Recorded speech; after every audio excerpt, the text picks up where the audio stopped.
It's Missing Real with Mike Darrigo.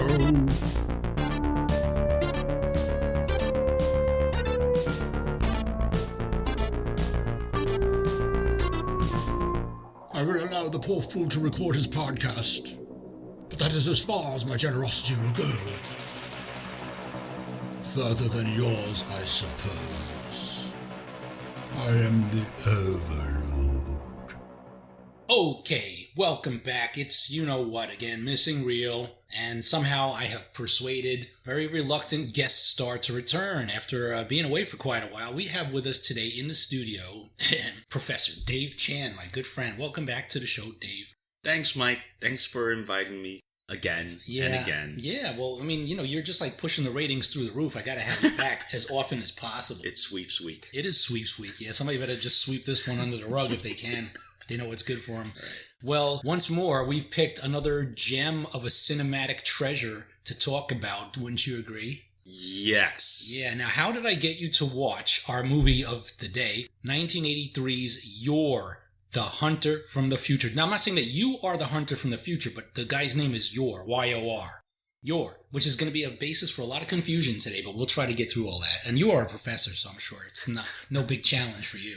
Yeah, this is going to be fun. Of talking course. About this movie. Now, this is right on the heels of us doing the Hercules episode not too long ago, and this is kind of a similar movie. It's got loincloths and muscles and monsters and magic, and probably not quite as much money, or maybe more money than Hercules had. We'll have to compare the budgets another time. Right now, we just want to talk about the movie itself. So, have you even heard of this movie until I kind of forced it into your life? No, I have. I don't remember if I actually watched it. If I did, it was a long, long time ago. But yeah, like I said, I'm not going to forgive you for having me watch this. I'm kidding. But look, listen, it's going to yield comedy gold. You know that. Yeah. Yes. Now, listen. Speaking as a filmmaker, just making anything is truly a small miracle, as they say in the industry. Because all these people, just dedicate their time, energy, money, to make something. So you got to respect that. Yeah, even if it is nothing more than a huge celluloid turd, it took a lot of effort, blood, sweat, tears, and cash. Lots of brain cells. I mean, this was one of those movies, in 1983, when these things came along, these were these fantasy, sword and sorcery type movies. And the poster for this movie, of course, which I'll never forget, is just some dude, some caveman. And I don't even think it's the same actor that's in the movie, but it's some dude standing on what looks like a huge tree stump with a girl, another scantily clad damsel curled at his feet, looking up at him like he's going to protect her. And he's holding this little stone axe up in the air, and he looks like he's yelling at something in the sky. And up above his head are these flying saucers that look like they were just borrowed from Close Encounters. They just happen to be passing overhead and heading towards Devil's Tower. And YOR there is just looking up at them going, "Hey, get out of my cave kingdom," or, "Hey, wait, I need to improve my weaponry," or something. He's just pissed at them. But we don't know what his problem is. He's got this girl, maybe because he can't get back down off this giant tree stump, because he's up in the air, like hundreds of feet on this tree stump. I don't even know how he got there. There's nothing to climb. Maybe the aliens dropped him there. It's debatable. But it's just one of many bad promo poster arts for this movie. I'm thinking Hercules dropped him there. Maybe Hercules just threw him. Yeah, like he does so many other objects and people. Right. And yeah, maybe Hercules threw him. And Hercules came out around the same time as this almost. I think the same year. Is it really? I think it is around the same time. Early 80s, 1983, yeah. But just to get into how this movie got made in the first place, and by the way, it was it's already more than this many years now, but it was released on Blu-ray a couple years back for its 35th anniversary. Now, it's quite a shock that this movie has been allowed to exist for 35 years, and it's still out there and hasn't been banned or smitten from existence. But I do own it, and I did see this movie countless times growing up, and it's just a really fun, bad movie, as most of them are. Right. I saw it in the theaters, actually. I did see it with my dad, and we went to see a different movie at the time, probably something good, like Conan or The Thing or whatever. And then, after that movie was done, we just slipped into the other auditorium that was showing YOR. We walked in to the middle, but we had to leave right before it was over. Damn, I want to see how it ends. So another day we went back to the movies and we saw and paid for YOR. Oh, that's your first mistake. Yeah, I know. Well, that's right. I mean, whatever we spent watching it and even buying a Blu-ray, it's a lot less than what was spent on the budget to make this film. So the filmmakers deserve a little bit of my contribution after all this time. So absolutely. Who are the filmmakers? The director is Antonio Margheriti. Now, isn't that the guy that Brad Pitt was passing himself off as in, or the other guy, the other Eli Roth was in Inglourious Basterds, like Margheriti, whatever his fake Italian name was when they went to the film fest. I think they borrowed it from YOR, this guy. And, what was that? Christoph Waltz keeps asking him to repeat it. Yeah, he speaks perfect Italian back to him and says, I love the cadence, I love the music of the language and all that. Yeah. And all he can say is, Margheriti, mozzarella. He just says shit like that. And of course, he sees right through. So, all right, Antonio Margheriti, if that's really even his name, directed this movie, and I don't know what else he's done, but it's okay, because he did this, that's all that matters. And it stars Reb Brown. Reb Brown. Not Reb Beach. No, not Reb Beach from Winger, our favorite, band, of course, right? Yes, which I should be playing in the background now, since you brought it up. Reb Beach. But no, Reb Brown is a different Reb. And he was a martial artist. Well, he still probably is. He could probably still kick my ass just for doing this podcast. But he had 3 belts. Now, I own a lot more than that, but they're all like, just like fake leather and not brown or white or purple or like corduroy, indicating any skill whatsoever in my fighting. I gotta say, Reb looks like Matthew Modine. He reminds me of Matthew Modine.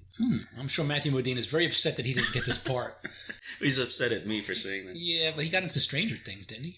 Yes. All right, good for them. Yeah, see, there are Stranger Things, like You're the Hunter from the Future. But Reb Brown, getting back to Reb Brown, you might have seen him in other stuff, because he was in another movie 10 years earlier, in 1973. He was in, I don't know if I have the right number of S's in that, the Snake movie, with Dirk Benedict and some fake snakes and people that turn into snakes. That's the title of the film? It's called with a number of S's. Yeah, you should know about this. I don't know. I think the full name of the movie is shit, but it was... But it's a hit, right? It's like hiss. It's like it's a hit. Yeah, it's hissing.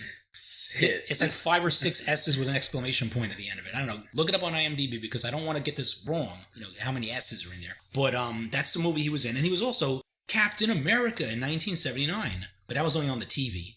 It wasn't in the movie. I mean, it was a movie on television, but he was Captain America. Kind of like you might remember Nicholas Hammond was Spider-Man on TV. Way before any of these other Tobys or, the other guy, Tom Holland. Yeah, he's also a guy who directs movies, but a different Tom Holland. Mm-hmm. But Reb Brown was Captain America. Unfortunately, he did not enjoy the same degree of success as Chris Evans does. But he would also pop up in The Sword and the Sorcerer in 1982, another great movie that I talked about on another episode in the archives somewhere. And he was in Uncommon Valor. That was a good military movie. And Howling 2, 1985. And another good military movie. Yeah, with military werewolves. And the Hercules TV series in 1995, you could spot him in there somewhere. So he's done stuff, which mostly involves just having muscles and shaggy, mullety hair. Was that his real hair, or was it a wig? Oh, it might have been a wig. Yeah, I'm not sure. I listened to his commentary, which is quite amusing, by the way. He was more amused, I guess, than any of us watching the movie. But when he's watching YOR and talking about it in the commentary, he's like genuinely a nice, funny guy. He sounds like he really enjoyed himself mostly. And he's like great. Poking fun at himself. And that's what you got to do when you make movies cool. like this. Yeah, so he's this cave guy, all right? And it says he's the hunter from the future, but we don't know about that. That's questionable. I mean, we'll explain why later. But it opens up with this really god-awful music and a song. Yeah, and there's the sirens coming right now. That's how bad this song is. They're coming for us. An ambulance or a police car coming to arrest me, even for mentioning this horrible song, Yours World. And we'll give you a little snippet of that. You're probably hearing it right now, as a matter of fact. But it opens with that, and we see YOR walking around some mountains somewhere, and the opening credits tell you all about this movie, and the music that was done by these Guido, Maurizio, DeAngelis guys, and John Scott. These are the people you could blame for the music and the song. And it says based on the novel YOR. Like there's actually a book, there's literature that is YOR, the story that they get. I don't know where they got it from, but I'm really happy about that. And it also says directed by Anthony M. Dawson. So Antonio Margheriti is really Anthony M. Dawson. Is that right? Yeah. That's a pseudonym? It's an alias. Yeah, maybe in Italy he wanted to do better. He wanted people to know, like, an Italian made this movie. Because it is one of those, like, Italian action movies. You have like spaghetti westerns, so you have like spaghetti Excaliburs or whatever they are. Well, if you look at the end credits, it's a lot of Italian crew members. You really kept it on that long? You actually sat through the end credits? Gosh, I did. I gotta commend you for that, You have to. Yeah, because the song plays again. Yeah, I watched it because of the song. You have to, right? Like the extended dance remix got me. of Yours World, right? So he's just happy, like, prancing around the mountains there, looking around at stuff. There's really nothing going on. It's just bushes and rocks, and, there's really no action for the whole first few minutes. Him just looking around with his little stick and stone axe. He's running around, but there's other people there. Like, there are other people in the movie, thank God, or else we wouldn't really get anywhere. There's a very fetching brunette, curly hair, and this is Kala, and she's played by Corinne Clary, who is a Bond girl. If you saw Moonraker in 1979, she was the ill-fated woman who got chased and, I guess, maybe chewed up by the dags. They sicked the dags on her. Oh, I don't remember that. You don't remember Moonraker with the dogs chasing through the forest and the music? Oh, it's tragic. Yeah. Yeah, 'cause she dared to defy the villain. Oh. So the henchman sicks the dogs on her, and she's not fast enough. No. And so dogs are fast. They are, especially in Bond movies. So they got her. And she was in Italian movies and things, but I don't know. She didn't have much of a career that I was able to follow. But other than YOR and Moonraker, I don't know. But there she goes. She's Kala, and she's with this older gentleman. Seems like a father figure to her. This guy's name is Pag. Not a very flattering name either, but this guy, who plays Pag? Do we care? Luciano Pigozzi. Also, even his name is Pag Pigozzi. Sounds like pigs and swine and pork. Well, he's been in some other terrible movies, deleted scenes of movies, Exterminators of the Year 3000, all this stuff you could rent at Blockbuster when there's really nothing else good on the shelf. These are the movies I would pick up. But they're just walking around, trying to catch lizards and things. And then a big, gigantic animatronic dinosaur attacks them. Of course. The effects on this were good. I couldn't even see the people operating it, but they were there. Right off camera, I guess. Right. And we think they're done for, because this big animatronic... This is like way before Jurassic Park. Yeah. We really could have before. We could have used some industrial light and magic in here, but... Was this Pleistocene age? I don't know. They're lucky. They're lucky they had light. Never mind magic or industries. Right. But they had light, and this thing's attacking them, and all of a sudden, YOR jumps in to save the day. He's got his little his high-tech weapon there, and he chops away at this plastic dinosaur, which bleeds, and he kills it. And he's like stopped there for a second. He's like breathing heavy. We don't know what's going to happen. And all of a sudden, he just throws his hands up and goes, ah! And he starts drinking the blood, putting it in his hand. Here, drink it. Wild. Drink this. The blood of your enemy makes you stronger. Well, does anything make you smarter? He's like slurping it up. And he's like, help me cut the choice meats. So they're ready to like butcher it up and wrap it up and, fillet it, and they're ready to like have themselves a little cookout from this dinosaur. So they're very thankful to YOR. But then she's like, but I'm vegan. Yeah. Well, there's plenty of bushes and plants to eat. No, they have to eat dinosaurs, because if not, it's eat or be eaten. True. All right, so they kill the dinosaur, and YOR's helping him drink the blood and chop the meat up and serve him dinner and all that crap. So he joins their village, and he's got this strange medallion around his neck. Like, what is this strange medallion you wear? This metal. I've never seen it before. I don't think they've seen any metal before. I don't know if they have that craft yet. Especially if it's made in China. Yeah, I don't think they have smithies or anything yet. Yeah. So he joins a village, because now he saved their life, apparently, from this animatronic beast. So they're having this really horrible music and stuff, and they get attacked by these other gangs of cave people, and one of them looks like Wolfman Jack. Now, if you remember him from good old days of broadcasting. Yeah. They all look like Wolfman Jack, but this one especially does. And it's a big raid, and then there's this woman throughout the entire movie. Like, anytime there's an action sequence, I don't know where she's coming from, but she's always there. She's like, every scene. They just keep looping his dialogue. I don't remember that. I do. It's a higher pitch. I'm trying to forget it, but she's in there. I don't know, she never dies, and whatever happens to her, it's always horrible, but she always has the same exact scream about it. But it's in there. It's part of the soundtrack. All right, so the storyline brings us along. We have to find out where the hell YOR comes from, because they don't understand this jewelry he wears. It means something. It's like the symbol of his origins or whatever. And he's not that much more advanced than these people, but somehow we're hinting that he comes from some other future society. Mm-hmm. Or the future in general. Yeah. Well, it's in the title. Right. I mean, we're waiting to see where's the future. When is the future coming? Because we're waiting for it. There's a lot of cave people stuff in this movie, and it gets kind of boring after a while. You want to see some lightsabers and spaceships pretty soon, or at least Richard Dreyfuss and a pile of mashed potatoes or something. We don't even get that. Sorry, so there's a raid on the village, and they want to go make sure there's survivors. And this guy Pag is like very, very trusting of YOR, just like going off with Kala. We don't know if she's his daughter, if he's like her mate. We don't know. It's kind of like a little creepy age difference there, so it's never really explained. But she's apparently really important to him. Thank you for saving Kala. She is everything to me, right? So remember that. Remember that he says this about her, because later on, there's another raid. There's this elder in the village. He gets killed. They hide inside this big tree, YOR and Kala, and they don't do anything. It's like implied that something's going to happen between these two. And there's another ambush. They snatch his medallion away from him. I'm sorry, my plot is bad. I should have studied this before we started talking. Because without the plot, YOR is just worthless, right? Oh, okay. So YOR gets beat up a little bit, and he gets thrown off a cliff. just not too far. He survives it. The woman is still screaming. Yor climbs back up, and they kidnap Kala. All right, and Pag is like, she's lost in battle. She belongs to him now. It is our law. Hey, what happened to, like, she's everything to me. What happened to that shit? You just gonna let her go like that? So Yor's like, I don't recognize your law that way. And it convinces him just like that. Let's go get her. It's one of the most amazing scenes of the movie comes up next, right? They have to get her out of the cave that she's being held captive in. So when they're stalking outside, there's this thing in the sky, like a pterodactyl or something. It's like, this fearsome cry of some beast. Right. And Pag's like, stay low, the beast of the night. And we see this little flappy thing in the sky. It looks like it's like, on strings and whatever. So Yor just takes a little bow and arrow and twang, and one arrow, this thing is falling back to the ground like a kite when the wind dies out. That's it. So much for the beast of the night. Hits it with a rock, and that's it. He's got this thing now. All right. It was supposed to be so terrifying and mythical and beast of the night. Yeah.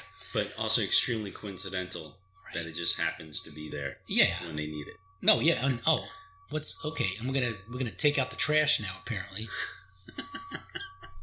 I got a copy of YOR. Hold on, wait, don't close the hatch yet. I got a VHS tape, I got a DVD, and I got the 35th anniversary Blu-ray. Well, thank you. Yeah, and I do, actually. I do. It has a reversible cover art, too. Yeah. It's just too bad you can't reverse the entire movie. Reverse time. Yeah. Get your 2 hours. If it's from the future, I'm going to stay in the past, man. All right. Well, after this garbage truck or whatever is done backing up, thank you. Thank you, folks, for putting up with our, unpredictable sound effects, because we're recording in our own home studio today. Oh, and here it is again. All right. It seems like no matter what we do, we're destined to deal with audio anomalies.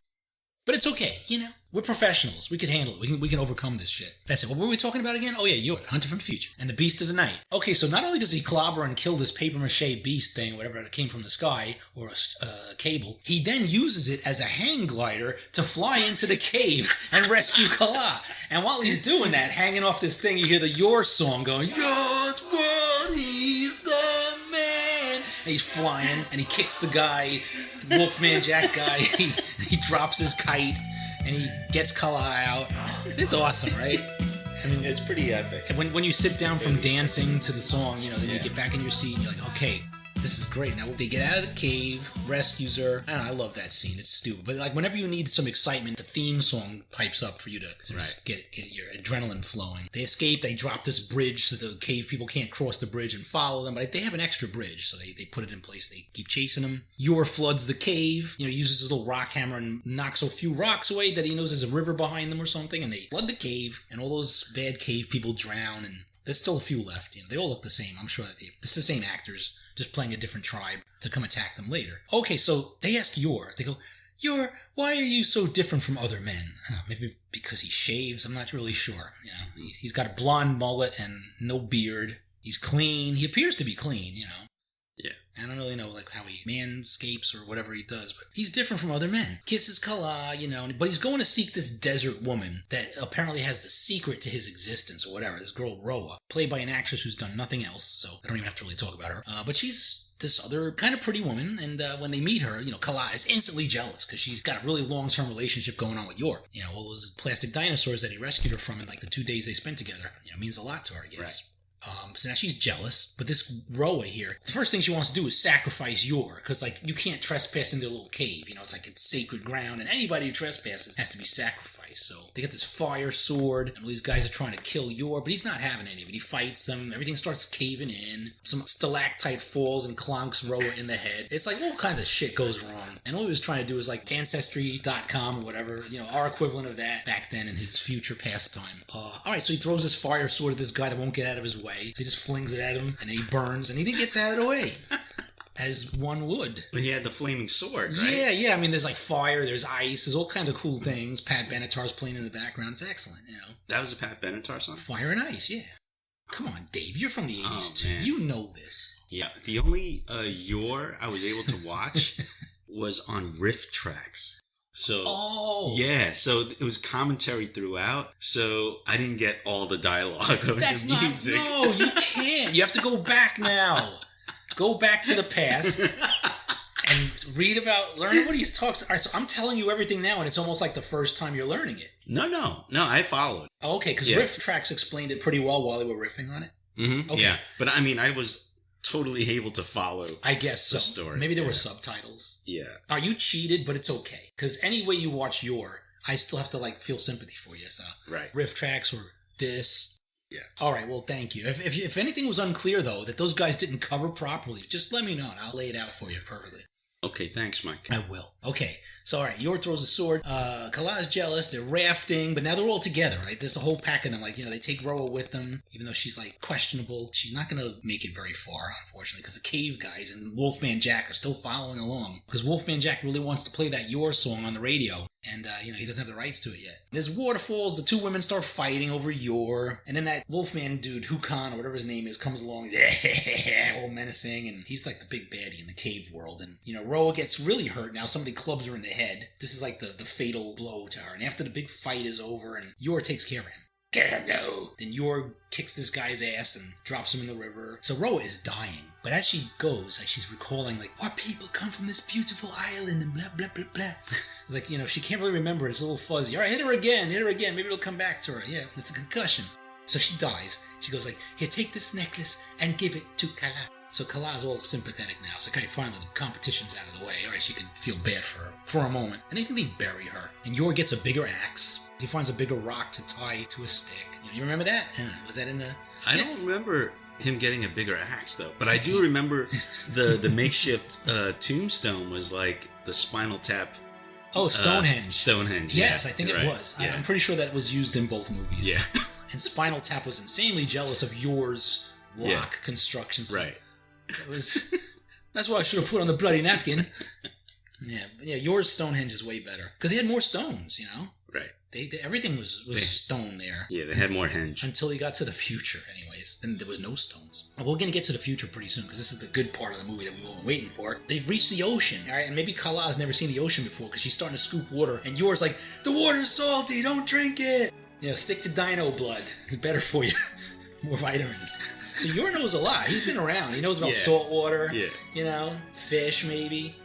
They catch some fish. They go fishing with a net or whatever they use. And then they hear cries coming out of a cave. It's another dinosaur attacking. This one's a little bit fancier than the first one, maybe. Yeah. It uses a few extra batteries. Has a couple more hinges on it. So there's a couple of kids and their mom getting attacked by this dinosaur, and YOR fights it, and it licks him, and he kills it, and his axe breaks. But then suddenly he has it again. And the next is that shot, right? Yeah, it just it repairs itself and he has it again. It's like Mjolnir. I don't know, yeah. It just comes back to him and he throws it around like a boomerang. Sorry, he kills this other dinosaur, not that it was ever alive in the first place, but... So this is a cool village, right? And because he rescues this woman, the leader of the tribe, he's willing to give his daughter to YOR. And they talk about some other bullshit myth, like God visited them, there's a strange object that fell from the sky, and someone came to us in fire, and what is all this crap? So they go to the cave, and they see this thing. It's this little black plastic box thing with some shiny solar panel, whatever. It's a little thing, it looks like a remote control of some sort, and it makes noises. And YOR turns it on by accident, and starts beeping and making noises and stuff.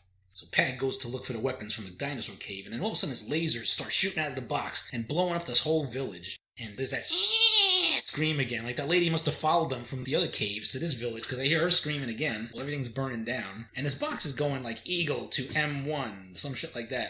And YOR picks it up and smashes it. Goes, damn talking box! And smashes it. How do you know what a box is? Do they have boxes in cave prehistoric times? Yeah. They might have invented the wheel, but boxes, three-dimensional cubic things, I don't really think those came out yet. Well, that was probably the first wheel, and they were like, nah, this doesn't work. It's bumpy. Yeah. It's a very bumpy ride upon this. Yeah. They're like, what's in the box? What's in the box? Yeah, it's something that talks. Yeah, what I really found fascinating was how cave women were able to procure makeup and get a hair perm. Yes, right. In those days. I think it was the dino blood, they just scrunch it in there. And, okay. Yeah. That explains it then. It's thanks, Mike. Yeah, something about Mary. It's perfect hold, I think that explains, if you listen to the commentary, probably, and watch the hours of documentary films about it, that's probably how they do the hair.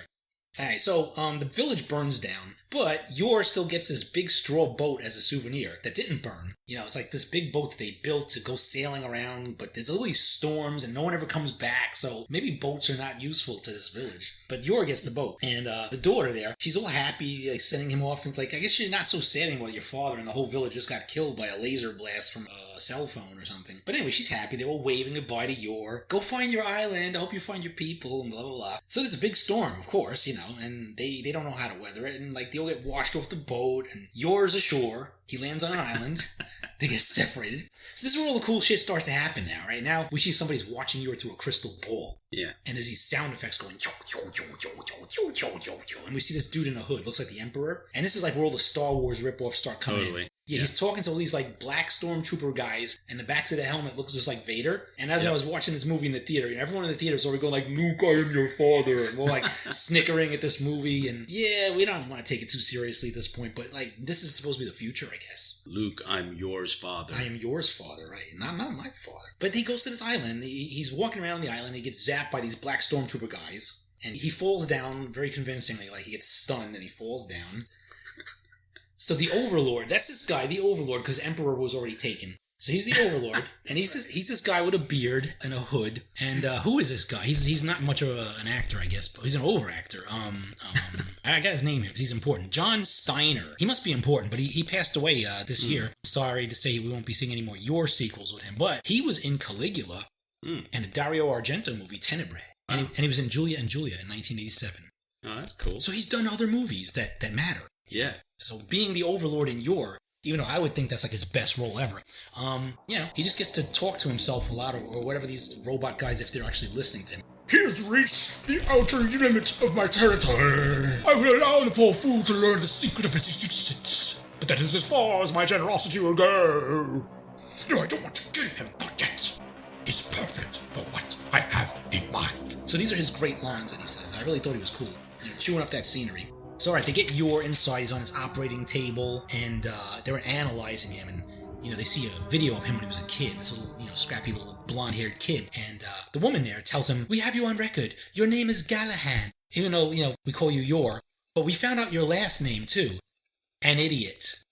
So your full name is You're an Idiot. Thank you. This past is very important to me.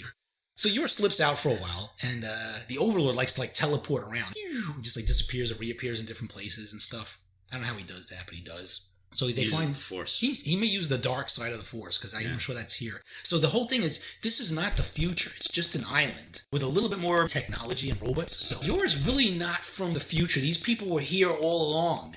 So it's a really misleading title. It should be YOR Hunter from Another Island. Yeah, the hunter from over there. The hunter from 40 knots in this direction. I don't know, whatever. Some meridian line over here. Yeah, from over yonder. But, all right, but we have lasers, right? Because these robots can shoot lasers, and then YOR gets a laser gun, too. And there's different models of robots. And I guess this Overlord is just trying to make everybody into a robot so they'll be subservient, and he'll be in charge of everybody. And he has these new models. They're like shit brown robots that look like a Mr. Hanky wearing like a turtleneck. It's like they're not very futuristic looking. I think those are the women, which is very degrading. Make them look really shitty. All this YOR history doesn't help. He's still not any cooler than he was in the beginning. And his father's name is Askar, I think. Maybe they're trying to rip off Asgard. No, he says you're a son of Askar. I think it's pronounced Askar though. All right, so the other two, Kala and Kag, they have some allies here with the future people. They're being watched in the mirror bowl. Then they go into this hall of mirrors that I think Bruce Lee just finished fighting in. Yeah. Then there's this big hall of mirrors, and they can't find each other. It's like, where are you? Which one are you? And she's getting all terrorized and crying. And they finally bump into each other. And they find each other in there, and they're so happy. And the Overlord is all pleased that he's fooling them with this smoke and mirrors. He's got this stupid grin on his face, and they meet him. I like when they first meet him. They're like, who are you? And he kind of turns away like he's all annoyed. I am the Overlord. And says all smarmy to them. But they don't put up with his bullshit. And they're going to rebel. And all these other people is this blind old guy that's been leading the people all this time. And they just want to overthrow the Overlord. Because that's what he's for, right? That's why he's there. So we're going to have this really cool action finale coming up now, right? None of this was genetics and these androids and stuff. They want to inseminate Kala, right? They want to make more people from her. Because, she's a good subject. I know this is difficult for you, Dave, so thanks for putting up with it. No, it's fun. It's almost over, right? Just because it's important. And make some more comments. I want to hear your astute observations about this movie and how you felt about it. Yeah. Yeah, because there's more trivia and stuff coming up at the end, which might be more interesting than the movie itself. And they have to escape, and YOR gets rescued from the table, and there's laser guns, and there's this atomic pile. Oh, how about the scene where they swing across that thing to put the bombs on. Oh, you mean the Star Wars Episode 4 outtake? Right, like when they swing across, like Yor swings over and he can't get out. So then Peg swings over, who doesn't look like he's fit to do any such thing. Not at all. But he does swing across. Yes, he does. And then he flips over like an acrobat and carries Yor by the hands, like, swings him back, all with the song playing. And it looks like a little plastic toy. When you see the shot, when he's swinging back and he flips over, it looks like one of those little plastic monkeys that you press the button and it flips over on the sticks. It looks like that realistic. And he's carrying Yor and they land like, good shot, Peg, you did it. And it's like, the guy's lucky he's still breathing after all that. I don't think it was really him. I think it was a plastic action figure, force perspective or something. Everyone's rebelling and trying to escape and shoot these stupid robots with their own guns. And the blind guy, the blind leader of the rebels, is making all his dumb little speeches and pressing the buttons to turn off the robots. And Overlord's trying to get away. So he's going up to this elevator shaft. This is the coolest part, too. And Yor follows him and they're trying to shoot him. And they're going, you can't shoot someone who's an illusion. Because he keeps disappearing and teleporting. And then he's trying to go shut off the nuclear thing, or the bomb. And then Yor's like, no, damn it, he must press the button physically. And again, how do you know what a button is? Yes. I mean, do you have them on your caves when you got to get inside and open the door, take an elevator? Like, buttons, right? Right. Like the damn That's talking true. box. I don't know. How do you know? That's actually good logic. Well, actually, he sees some buttons when he's in this place because they have the operating table, and somebody just pressed a button to honk that horn out there. Right. So, I mean, he's learning quickly as he gets to this not future place. Okay, so he's chasing the Overlord. They're shooting at him, and they kill all his robots, and they kind of got him cornered. And then, Overlord holds his hand up, and a big flashlight blares out and blinds Yor, and wind comes out. And he can't do anything, and his hair is blowing, and his mullet almost comes off, his wig's barely hanging on. So then Overlord shuts off the light, and he puts it away. I think he puts it back in his pocket. He shuts off the button. It looks like it looks like he puts it back in his pocket, and then he gets the elevator. And that's supposed to be the Force. Right, yeah, it is kind of like it's like Force Lightning, the budget version. It's like the Duracell version of Force Lightning. So Overlord gets the elevator, right? It opens up, but Yor finds a handy pole. It's like a white pole with a red swizzle going around. It looks like a candy cane. Like a barber. Right, like a barbershop. He's very lucky there was a barbershop here in the Overlord's castle. So Why didn't he get a cut? He should have cut that mullet first, but instead he grabs the pole and he flings it at the Overlord like a spear, and he impales him right through the gut. Okay, 2 questions, Mike. Yeah. One, why couldn't he just teleport so that the spear just goes through him? And 2, why is he taking the elevator when he can teleport? Well, I think, maybe there's too much radiation in there and his teleportation doesn't work. And also his reflexes were a little bit slow, because otherwise he could have just disappeared when Yor threw the candy cane at him. But, he got him, And once he gets him, I mean, you could just teleport yourself out of the impalement, right? Yeah, and maybe it'll just clink onto the floor. Right. But I think his innards are already pierced. You have to look at it that way. I mean, you got to be able to kill him somehow. Yeah. It's all right. He gets pierced with his giant barbershop pole candy cane thing, goes into the elevator, and I think a piece of the pole snaps off, but he's still got it sticking out of his belly. And he's going there trying to shut off the machine. He has to go push that button physically to shut off the reactor or whatever. And he doesn't make it in time. And while they're jumping onto the ship, Peg is like the last one. Like, get a move on! All right, what are you waiting for? And they get on a ship and they fly away, and the place blows up, and Overlord is like a few inches away from the button, and the last thing he hears before he dies is the Yor's World song. So he dies a horrible death. And then the ship flies away, and the voiceover, I don't know, whoever it is, whoever they paid to do this, goes, what did he say? I get it. This is very important. Yor returns to the primitive mainland, determined to use his superior knowledge to prevent the same mistakes as his forefathers. Will he succeed? Will we care? We don't know. And then they just fly off into the distance with this other, model. It looks like one of those airplane models that you light it with a match, and it just flies for 10 feet and falls into the grass. Those model airplanes. It looks like one of those. It can barely keep its wings straight. Right. So that's this futuristic ship that somehow he knows how to fly. Or maybe it's the blind guy, flying, I don't know. So they go back to where they came from, and I don't think they bring anything back with them. They have nothing. They didn't have like a laser or nothing, or a DVD player, no future technology at all. Well, they had the tanning bed. Right, maybe. But they didn't bring it. I don't think they didn't bring the tanning bed. But they bring the ship. So I guess that ship is pretty big, especially relative to the Beast of the Night. You see that thing flying in. True. It'll probably terrify everybody. They'll scatter and vacate the entire village. They'll shoot arrows at it. They might shoot some arrows at it and bring it down. Yeah. Just like... And that's the end of YOR. Exactly. Well, we don't know how it turns out. Unfortunately, there was no sequel. But this YOR movie was actually 6 months of shooting. It was a mini series on some 6 months. TV channel. Yeah, I mean, I think there's even more footage that we've never seen, which is a good thing. But there's probably a really long version of YOR that we'll never get to watch, unfortunately. But hey, I really did like this stupid movie. It was really fun. A lot of other people apparently liked it too, because even though it was nominated for 3 Razzies that year, in 3 categories, it didn't win any of them. Oh, wow. Shocking. So you know who beat YOR in the Razzies department for like worst new actor? Lou Ferrigno in Hercules. No way. Really? And but he wasn't even that new. He was already the Hulk. Huh. I don't agree with that. I don't agree either. I thought Lou was much more, expressive and active. He's very good. Yeah, I mean, I believed he was Hercules. Red Brown, I really couldn't picture him as YOR. I don't know. It just takes something special to play YOR. And I don't know if Red Brown had it. Yeah, the Italian miniseries was probably really great to watch. There was a 1970s graphic novel, which I know of no one who ever owned. One more little bit that I thought would be even more fascinating than anything in this entire podcast. If you ever watched the Naomi Watts horror movie, The Ring, when she goes and stays in the cabin, there's a bunch of videotapes. One of the tapes on the shelf is YOR the Hunter from the Future. That's great. Yeah, because if you watch that, I think 7 days later, or 7 minutes later, you will wish you were dead. But you don't die. That's the scariest tape in the rack. I don't even care about the fucking Samara with the damn weird movie in there. Nah, YOR is even scarier. The Hunter from 7 days in the future. Okay, so I don't think there's any more YOR. I'm sorry. I think we've reached our limit here as to what we could discuss about this movie. Yeah. And what do you say to people who have not yet seen YOR? Well, I mean, in terms of a critique, from a screenwriting perspective, I was trying to figure out what YOR was after, like, in the first half of the movie.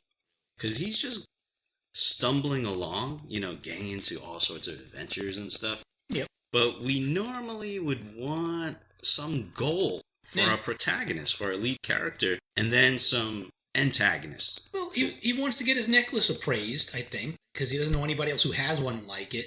Okay. And maybe he wants to meet some girls, because when we meet him in the beginning of the movie, he's just running through the mountains. We don't know if he has any friends, family. He's like a vagabond, just like traveling around. But making rock axes. Yeah, it's not as compelling as if, in my opinion, if you have a protagonist who clearly we know what they want, from the beginning, and then in Act 2 and on, they're pursuing it, right? So he wasn't but they fully need an fleshed antagonist. Out character. Well, story, yeah. And then the wannabe emperor overlord, he doesn't come into like the 3rd act or something. I was like, nah, you can't do that. You got to bring him in sooner. Yeah, and they don't even know each other. Like, YOR is insignificant. Maybe like back in the day when he was there and he was a kid, maybe they just sent him away. We don't know why he's not on that island in the first place. Maybe his parents just shipped him away. Just get out of here. This overlord's a dick. Yeah. You don't want to live here. You don't want to grow up in a neighborhood like this. Just go to the caves. It's much better over there. Yeah, and then also in terms of stakes, I mean, it's like, YOR is like so much stronger, faster, right? Supposedly smarter than these cave people. He is. So there's not, right. That's not saying much, but he is. So then it's like, if you can defeat everybody, then the stakes are low, so we're not on the edge of our seats. Not really. Well, we are. We're trying to leave, but like, maybe something else will happen and I'll stay and watch. Oh, it's a laser. Oh, it is Darth Vader's helmet. Kind of. Yeah. I don't Dark know. helmet. It does look kind of like, Dark helmet, would be jealous of that. No, man, it's just, trashy little, just pulp movie making, I guess, for like the genres you like. It's trying to be a few different movies and failing to be even just one good one. But yeah, I've seen it enough times to enjoy it, and it's a good, fun, stupid movie that I think even the Riff Track gang enjoyed. Mystery Science Theater people, I'm sure, they've had a go at it, and now we have too. So I feel complete now. I feel fulfilled. Excellent. And I feel bad for Reb Beach because we connected him to this film, and we should not do any such thing. He's a good guitarist. He was in Whitesnake. He was in Winner. He's going to be sending some nasty hate mail. We're definitely going to get some distortion and feedback from that guy, but that's all right. Rock on, dude. I mean, maybe he'll do a cover version of Yours World. Oh, so Dave Chan, before we leave this podcast, which I know you can't wait to do, we just have to do this one thing, and then we're done, all right? Okay. Without this podcast would not be complete without us doing. You just got to know when to do it. I'll practice it with you one time, okay? Is this the YOR song? To say goodbye to everybody who's listening, and thank you all for listening to Missing Real. And here's an extra present for all of you. Let's just see if we can do this here. Yours world. Can you do that?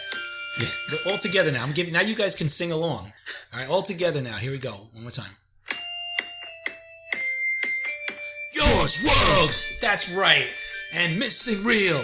Thanks for everyone for listening to this crazy, stupid podcast. Thank you, Dave Chan, for being here. I don't know what it took to get you through this, but it happened. And yeah, send that check, Mike. Yes, I will check to send some sort of payment for this, or it'll probably come in a bottle of something chilly and hoppy. So enjoy that. Yeah. One more time for good measure. Yours world. Good enough. Yeah, it's almost as good as Princes of the Universe. All right, everyone. This has been a whole lot of fun, much like watching YOR the Hunter from the Future. So until next episode, thanks all. Be well, and drink it. It's good for you. The blood of your enemy makes you stronger, and the films of your enemy make you do podcasts. Later. Bye. I have only fools around me. Hey, sorry, pal. It's not my fault. Oh, okay. We can pause right here. You're not going to ruin anything. It's okay. It's not going to make it any worse. We're almost done. All right. You going outside? Okay. Yeah, we could pause. Go ahead. Yeah, we'll pause for a second. Okay. And then back to the ding. All right. Yeah, all right. That's a loud enough clap. Yeah. You heard that.